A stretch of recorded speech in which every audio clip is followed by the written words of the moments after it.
Nusa Tenggara Center kedatangan Bapak Kandidat Doktor Nur Jihadi MAG, akademisi bidang fikih siasah di UIN Mataram. Menarik pembahasan kita sebelumnya Pak di acara kita yang terakhir tentang moderasi beragama. Dan beberapa kurun waktu terakhir kita lihat memang moderasi beragama ini menjadi satu hal yang penting untuk selalu disuarakan. Kalau dari Bapak sendiri Pak, kenapa sih moderasi beragama ini begitu penting Pak? Baik, bismillahirrahmanirrahim. Assalamualaikum warahmatullahi wabarakatuh. Sahabat NC, Awin yang mudah-mudahan berbahagia hari ini. Sore juga lumayan mendung.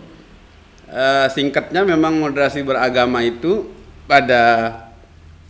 di Indonesia, konteks Indonesia memang sudah sampai pada bagaimana kemudian negara memberi ruang dalam bentuk termasuk kemudian bagaimana program atau moderasi beragama itu masuk dalam RPJMN malah 2020-2024 yang semangatnya memang paling utama tentu internalisasi nilai-nilai agama menjadi landasan spiritual, landasan moral, etika dalam kehidupan berbangsa dan bernegara.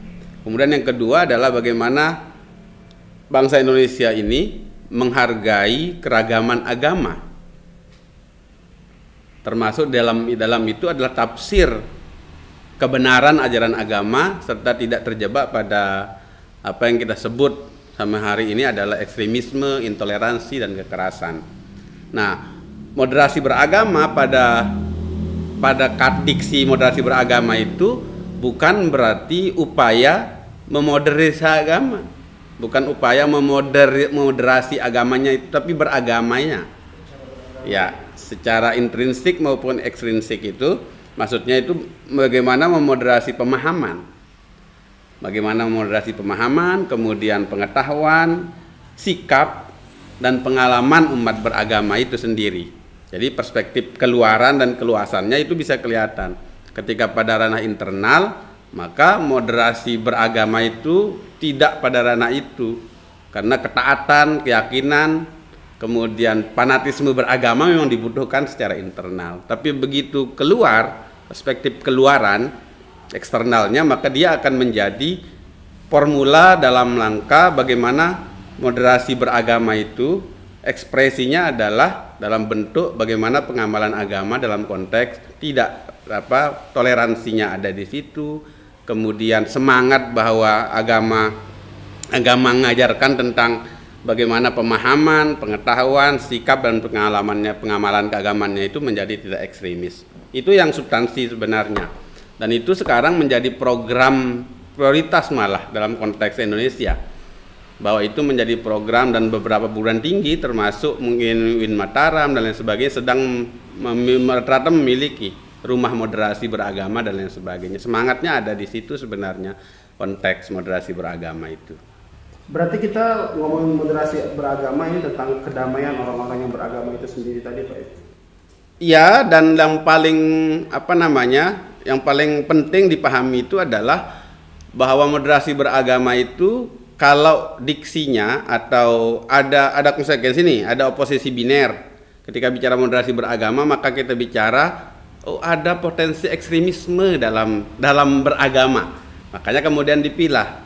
Dia jadi ekstrim itu kalau bagaimana, tidak ekstrim itu kalau seperti apa. Nah, ekstrim cara kita beragama tanda kutip, ingat posisinya bukan moderasi agamanya tapi moderasi beragamanya itu pertama ekstrim cara kita beragama itu kalau sampai meluluh lantahkan derajat kemanusiaan. Itu baru disebut ekstrim. Yang kedua adalah yang sampai kepada melanggar aturan-aturan perundang-undangan atau konstitusi yang ada di negara tersebut. Itu yang kedua. Kemudian yang ketiga adalah sampai pada ranah ada reaksi dari cara kita beragama itu kemudian dalam konteks relasi dengan manusia atau relasi dengan masyarakat itu menjadi reaktif dan menjadi gangguan malah menjadi problem, konflik dan lain sebagainya. Itu standar itu yang menjadi pemahaman dasar sebenarnya kenapa pentingnya moderasi beragama itu. Jadi nilai ini yang paling kuat. ukuran ekstrim tidaknya itu ketika pertama dia sampai melanggar, meluluhlantahkan nilai atau martabat kemanusiaan, kemudian melanggar kesepakatan bersama misalnya tentang undang-undang, kemudian bagaimana konstitusi bernegara dan lain sebagainya. Itu paling konteks yang paling besar sebenarnya bicara moderasi beragama. Jadi kalau kita ngomong tentang moderasi beragama dan ekstremisme, Pak, tidak jauh dari organisasi keagamaan, terutama yang transnasional. Kalau dari Bapak sendiri, Pak, bagaimana akhirnya organisasi-organisasi keagamaan transnasional ini muncul di Indonesia, kemudian mempengaruhi kehidupan beragama di Indonesia? Baik, Bung Awin memang sering dibahasakan dalam konteks fikih siasa itu ada fenomena organisasi Islam, kalau dalam konteks Islam ya, organisasi Islam transnasional.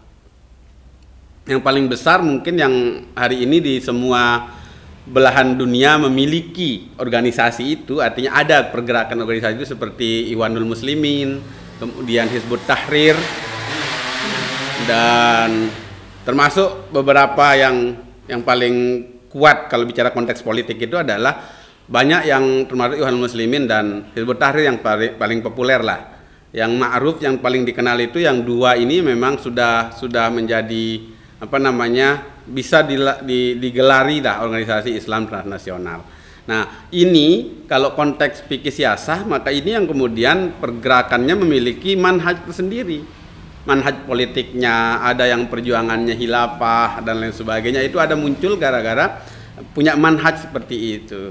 Nah, dalam konteks itu, misalnya Ikhwanul Muslimin, ada dua. Kalau dalam konteks organisasi transnasional itu dia ada dua organisasi yang berkembang setelah Ikhwanul Muslimin Hasan al-Banna itu kemudian menjadi dua.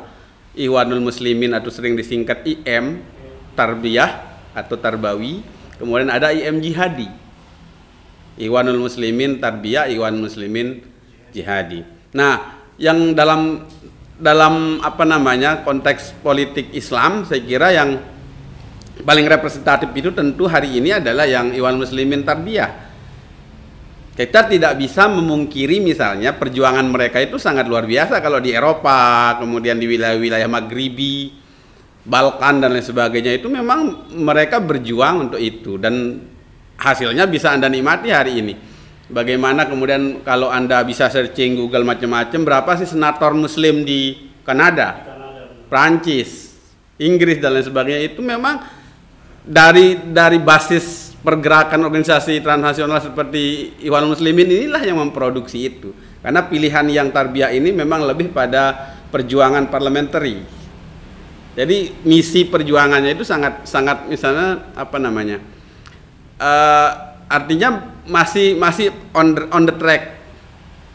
Beda dengan yang jihadi, Ikhwanul Muslimin jihadi yang memang menjadi sangat tanda kutip ya ekstremis, dalam artian memang memaksakan pemahaman keagamaannya, kemudian kehendak, kemudian politik internasionalnya pun dipaksakan dan lain sebagainya, harus kemudian sesuai dengan dalam diksi fikih siasa itu. Perjuangan pergerakan teman-teman organisasi transnasional itu lebih banyak kepada bagaimana mengembalikan khilafatu ala tabiatin nubuwah, bahasa yang sering digunakan, pemerintahan atau kepemimpinan seperti bagaimana di masa Nabi dan para sahabat. Ini konteksnya. Sama dengan Hizbut Tahrir, kalau lihat perjuangan awalnya kan memang untuk Hizbut Tahrir definisinya aja secara maknawi adalah memang bagaimana pembebasan di situ. Pembebasan Palestina, pembebasan wilayah-wilayah muslim yang memang dikolonialisasi oleh Barat dan lain sebagainya. Itu konteksnya. Kalau Awin mau tarik ke konteks Indonesia, ada pergerakan seperti itu yang artinya ada cabangnya enggak? Pergerakannya itu ya ada, bisa dia berubah menjadi partai politik atau memang yang ngambil langsung namanya juga HTI misalnya Hizbut Tahrir Indonesia dan lain sebagainya. Tapi manhajnya yang paling utama itu secara normatifnya memang bagus. Bagaimana membangun peradaban Islam yang lebih baik tentu menjadi manhaj perjuangan mereka. Tinggal ukurannya lagi-lagi kalau ditarik ke moderasi beragama memang standarnya yaitu selama tidak meluluhlantahkan martabat kemanusiaan, artinya mencederai nilai-nilai atau martabat kemanusiaan, ya bisa saja hidup di mana-mana. kemudian selama tidak melanggar konstitusi, kesepakatan bersama, common denominationnya sama, ya ngapain gitu untuk ada di situ gitu. Manhaj bahwa sebenarnya tujuan utama mereka kan tentang peradaban Islam, Pak. Ya. Lalu kemudian ada cabang-cabang. Kalau Bapak sendiri melihat, apakah ada pola sebenarnya di mereka-mereka ini sehingga ada yang gimana ngomongnya agak belok sedikit dari manhaj utamanya begitu, Pak? Seperti apa? Secara teoritis tentu dan ini menjadi apa namanya sejarah lah. Artinya ada proses apa transformasi ya, tidak bisa kita bantah bahwa memang ada politik kepentingan tentu di setiap momentum atau di setiap ada organisasi besar, kemudian ada kemudian simpalan yang kemudian memilih jalan ini, jalan yang mohon maaf dalam konteks ini ya bisa kita bahasakan jadi ekstrim. Jadi ekstrim karena memang ada kepentingan politik, kepentingan ekonomi, kepentingan politik internasional dan lain sebagainya, politik kekuasaan macam-macam, itu menjadi penyebabnya. Nah, kalau Anda berkaca dengan bagaimana kemudian perjuangan Hasan al-Banna mencetuskan itu dan lain sebagainya, Anda lihat konteks sejarahnya memang berjuang memang karena memang menjadi kebutuhan dasar. Makanya siasah dalam konteks Islam itu menjadi sangat, dalam konteks definisinya itu sangat luar biasa. Bagaimana tadbir, bagaimana mengorganisir masalihil ibad, kemaslahatan umat ya, ala wafqis syara, sesuai dengan kehendak atau sesuai dengan guidance dari syara. Jadi itu menjadi pembeda sebenarnya fikih siasah itu dengan politik konvensional, bahwa ada ruang yang paling kuat itu adalah memperjuangkan kemaslahatan umat. Nah, di konteks ini kalau konteks organisasi transnasional, maka perjuangan-perjuangan awal IM, Ikhwanul Muslimin, teman-teman Hizbut Tahrir dan lain-lain itu memang semangatnya untuk tadi kemaslahatan masyarakat, kemaslahatan umat, kemaslahatan ibad dalam apa namanya sesuai dengan koridor syar'i. Kalau kita ngomong tentang politik internasional dan kita kaitkan dengan peristiwa, kira-kira peristiwa-peristiwa apa saja yang hingga mempengaruhi kemudian organisasi-organisasi internasional dan moderasi beragama kita? Tentu kalau bicara, saya mungkin tidak kompeten bicara apa namanya hukum atau apa namanya politik internasional, tapi dalam secara makro bahwa ada organisasi Islam transnasional itu adalah sebagai bukti perjuangan sebenarnya, perjuangan Muslim di konteks di lokus mereka. Ya IM di Mesir, kemudian kemudian terus berkembang di wilayah-wilayah Afrika, kemudian wilayah-wilayah Timur Tengah, sampai ke Balkan, sampai ke wilayah-wilayah Maghribi kayak Aljazair dan lain sebagainya, itu masih tetap, malah ada beberapa kalau tidak salah nanti di cross check organisasinya, partainya aja namanya langsung begitu. Nah, itu maksud saya bahwa pergerakan ini penting dilakukan oleh mereka. Kenapa kemudian dia bisa berkembang sampai ke situ?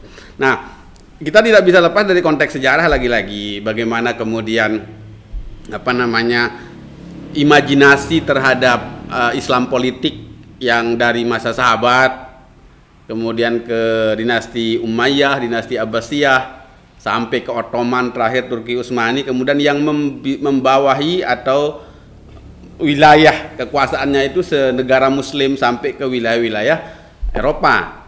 Itu yang menjadi apa namanya the ideal state of political order misalnya yang dibayangkan oleh para Muslim di dunia untuk menuju ke situ, semangatnya itu. Nah, konteks kenapa kemudian pergerakan itu menjadi besar, lagi-lagi banyak sekali faktor eksternalnya seperti penjajahan, kolonialisasi, kemudian proses westernisasi misalnya, pembaratan dan lain sebagainya itu terjadi di wilayah-wilayah Timur Tengah, kemudian wilayah Asia dan lain sebagainya, itu bagian dari konteks politik internasionalnya.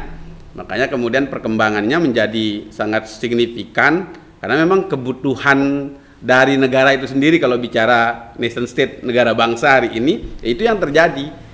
Jadi pilihan-pilihan manhaj saya, misalnya pilihan perjuangan politik saya, ya saya mengikuti ini, ya Ikhwanul Muslimin, karena memang formulanya seperti ini dan lain sebagainya. Itu menjadi ekspektasi besar para nation state yang ada di di Muslim lah, negara-negara Muslim yang memang memiliki latar sejarah dan lain sebagainya yang sebenarnya seide dengan Ikhwanul Muslimin maupun Hizbut Tahrir.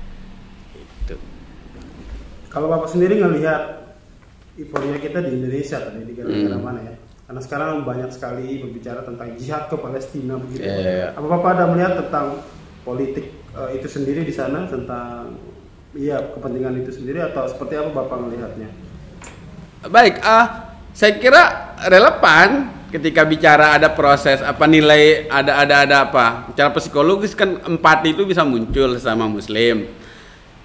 Jangan jauh-jauh lah ketika ada konflik komunal misalnya atau konflik beragama di Indonesia, ya pasti semangat beragamanya bisa muncul seperti itu. Tapi tidak cukup hanya sebatas kemudian claim truth bahwa Israel yang salah dan lain sebagainya, Palestina yang dijajah dan lain sebagainya, tapi harus ada pemahaman lebih. Kalau misalnya yang berkaitan dengan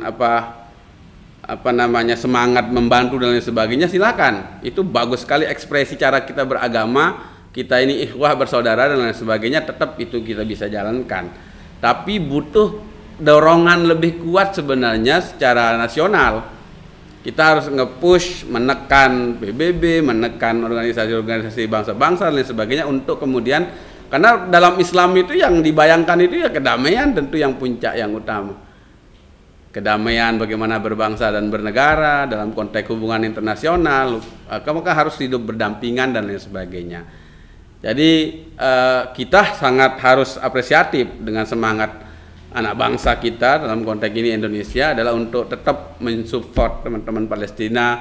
Kalau Anda lihat juga di YouTube dan lain sebagainya sangat sedang viral yang begitu-begitu, bagaimana dia lebih mengenal Palestina, mengenal Indonesia, teman-teman sahabat-sahabat kita, kawan-kawan di agama kita di Palestina itu yang sangat apresiatif dengan bantuan-bantuan yang ada di teman-teman Indonesia. Artinya hubungan antar negara itu sudah sangat luar biasa. Tapi tidak cukup dengan itu, butuh political will sekaligus keterlibatan politik internasional dalam konteks ini Indonesia untuk menekan di PBB dan lain sebagainya untuk kemudian bagaimana mendamaikan kedua belah pihak antara Palestina dan Israel. Itu yang utama. Kalau sekarang dunia sosial, saya kira di media sosial bisa teman-teman muda NC ini juga sangat lihat sekali tuh bagaimana Facebook bisa jadi turun berapa sekarang anunya? Kayaknya masih 1 ya. Di Google Play Store macam-macam itu turun semua karena memang sudah tidak mau pakai Facebook. Sudah dikasih penilaian itu malah tidak masuk Google Play Store nanti. Karena terlalu kuat neken wacana-wacana Israel dan lain sebagainya, wacana-wacana tentang Palestina dan lain sebagainya yang mempersalahkan teman-teman Palestina misalnya. Di media sosial juga perang. Nanti teman-teman di media sosial itu kelihatan sekali. Udah bintang berapa lah, bintang istilahnya itu penilaiannya itu udah turun, udah down semua. Bisa itu bagian dari perjuangan juga.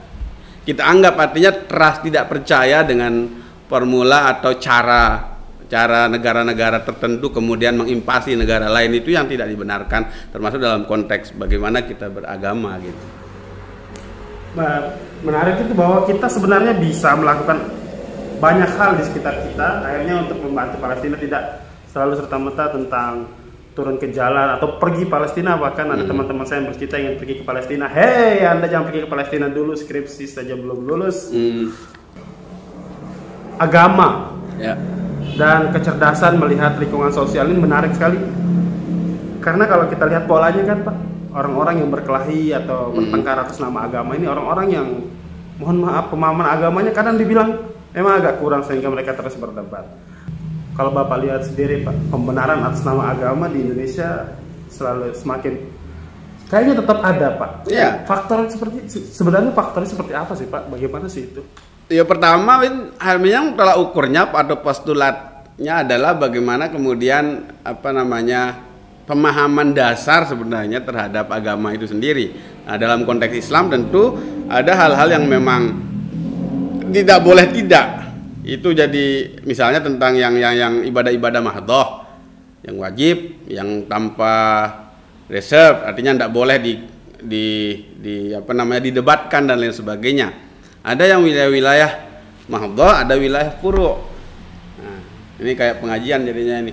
Jadi kalau yang mahdhah ini memang nggak ada yang berdebat, artinya semua rukun Islamnya sama, rukun imannya sama, sholatnya ini dan lain sebagainya sama. Nah di konteks furu'iyah ini yang memang menjadi ranah perbedaan pendapat, kemudian lagi-lagi bahasanya Awin tadi itu yang klaim kebenarannya ada di situ, yang benar hanya mazhab ini dan lain sebagainya, yang benar hanya manhaj ini dan sebagainya, tanpa kita harus menyebut manhaj dan lain sebagainya, nama-nama manhajnya, tapi itu yang terjadi.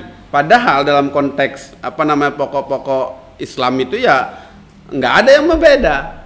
Disinilah misalnya ada yang pakai standar lah. Kalau di konteks masyarakat kita banyak yang berbeda di wilayah-wilayah yang furu'iyah, wilayah-wilayah cabang yang kemudian tidak harus diperdebatkan lebih jauh, mulai dari termasuk manhaj keagamaan dan lain sebagainya dalam internal umat Islam sendiri yang banyak sekali organisasi, banyak sekali manhaj, artinya pemahaman keagamaan yang seperti ini dan lain sebagainya. Di sini boleh berbeda, Win. Di sini boleh berbeda. Kalau bahasa standarnya itu adalah di sini bisa beda pendapat di situ, dan itu dibenarkan karena ada konteksnya, ada sumbernya, ada dasarnya. Ini boleh berbeda. Yang di ini yang tidak boleh, ya di wilayah mahdhah ini yang tidak boleh berbeda di situ. Ini maksudnya yang paling utama. Jadi postulat tolak ukurnya itu adalah ini. Ketika pada ranah furu'iyah seperti berkaitan dengan kaifiyat mana yang kalau dalam konteks ibadah misalnya ada yang pakai kunut, ada yang tidak dan lain sebagainya, itu ya di sini, dan itu pernah dilakukan oleh Nabi juga yang tak kunut dan lain sebagainya misalnya. Itu kan jadi bukan diperdebatkan, yang kunut juga dapat pahala, yang tidak juga dapat pahala gitu misalnya. Itu yang intinya di situ. Ada yang furu' yang boleh kita berbeda di situ. Itu intinya. Dua pembagi ini adalah yang menjadi core.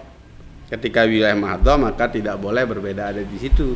Ketika wilayah furu'iyah ya silakan boleh berbeda. Dan di sini kemudian kenapa terjadi banyak konflik, gesekan sosial? Karena di sini pemahamannya menjadi fanatis di nilai ini. Di sisi manhajnya bahwa yang furu' ini cara yang benar dan sebagainya. Di sini mulai ada truth claim atau klaim truthnya ada di sini. Itu yang harusnya tidak terjadi. Nah, kenapa dalam konteks moderasi beragama tadi itu tidak hanya pada level eksternalitasnya, artinya pada level keluaran, antar agama misalnya, antar komunitas macam-macam, tapi di internal agama Islam itu sendiri misalnya, kita harus mulai membuka cara pandang baru dalam artian bahwa pada aspek yang far'i, yang furu'iyah, maka silahkan tidak boleh berbeda di situ gitu loh. Boleh berbeda di situ karena memang mereka punya argumentasi juga, ada dalilnya baik dari Al-Qur'an dan hadis, ada sunnah-sunnah dan lain sebagainya, qaulus sahabah dan lain sebagainya itu ada di situ. Kalau yang mahdhah itu yang wajib misalnya 5 waktu, kemudian sholat subuh itu berapa rakaat, jangan dimodifikasi jadi 3 dan lain sebagainya, itu mahdhah itu. Di pokok-pokok keimanan dan lain sebagainya ya nggak boleh didebat yang itu. Tapi dalam tidak pada konteks fikih ibadah saja. Nah, kalau saya garisin lagi, panjangin lagi, Awin, ini kalau bicara fikih itu kan produk dari pemahaman dalam artian dalam konteks syar'i sumbernya. Makanya definisi al-fiqhu itu al-ilmu bil ahkami syar'iyyatil amaliyah al-muktasabu min adillati at-tafsiliyah. Jadi ilmu ya yang ilmu praktis diambil dari dalil-dalil terperinci dari Al-Qur'an. Jadi prosesnya definisi dasar fikih itu al-fahmu. Kenapa kemudian banyak fikihnya? Fikih ibadah, fikih muamalah, fikih jinayah, fikih siyasah, fikih murafaat dan lain sebagainya. Misalnya itu bagian dari klasifikasi baru dalam pemahaman terhadap syarak. Mungkin nggak kita Indonesia ini akhirnya nanti bakalan jadi negara Islam, Pak, kalau lama-lama kita terus ribut? Saya kira belum, artinya belum cukup bukan belum cukup, artinya nggak ada kepentingan kuat untuk kemudian merubah ideologi misalnya. Karena memang kalau panjang ini panjang diskusinya bagaimana perjuangan para founding father, pendiri bangsa kita. Sederhana dalam diskusi fikih siasah misalnya dalam politik Islam itu, bagaimana perjuangan para pendiri bangsa kita mulai dari menyiapkan dasar negara saja. Sila pertama misalnya ketuhanan dengan membuang 7 kata dalam Piagam Jakarta, ketuhanan yang Maha Esa dengan kewajiban menjalankan syariat Islam bagi pemeluknya. Dengan sangat legowo Muslim pejuang-pejuang kita, para founding father kita itu menghilangkan itu atas dasar ya kesepakatan bersama. Nah, buktinya kita hidup bisa berdampingan bersama walaupun bukan negara agama. Tapi kita bisa hidup berbangsa dan bernegara secara bersama-sama, tidak mengurangi kontribusi umat Islam di situ, malah memfasilitasi umat Islam di situ dengan beberapa, misalnya kalau bicara undang-undang, beberapa regulasi yang memang sangat berpihak atau dipositifikasi oleh negara, seperti undang-undang zakat, undang-undang perbankan syariah, ekonomi syariah, kemudian undang-undang perkawinan dan lain sebagainya diadopsi dari fikih itu sendiri atau dari syariah itu sendiri. Jadi kalau Awin nanya itu nggak ada alasan substantif untuk menuju ke situ, karena para founding father kita dengan istikharah, dengan penuh semangat kebersamaan kemudian mengiyakanlah bagaimana ground norm, fundamental ground norm kita yaitu Pancasila itu menjadi dasar negara, bukan negara agama, tapi tidak kemudian kalau dalam konteks Pancasila itu tidak sampai kemudian mensekularisasi agama. Nah, pengalaman berbangsa kita, artinya pengalaman internasional banyak sekali itu, bagaimana Turki memilih sekularisasi, memisahkan agama dan negara, tapi di konteks Indonesia malah semuanya bisa bersama. Jadi relasi Islam dan negara dalam konteks Indonesia itu ya berjalan sangat baik, walaupun bentuknya bisa formalistik maupun yang substantifis. Nilai-nilai ajaran agama Islam itu masuk ke dalam cara kita berbangsa dan bernegara. Saya kira itu.